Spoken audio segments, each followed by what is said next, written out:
Parents are claiming that their children's constitutional rights are being violated because a public school read books with LGBTQIA plus characters. That is it. Some of them were mice.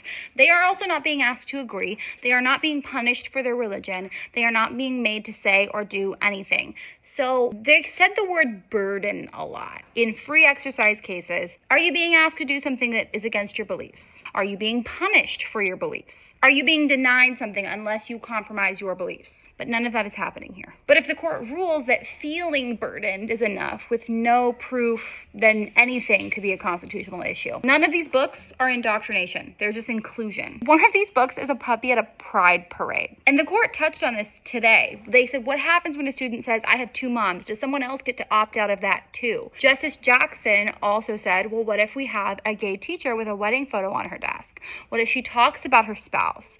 And the response from the petitioner's lawyer was, same rules would apply. So now a teacher's family is a constitutional threat.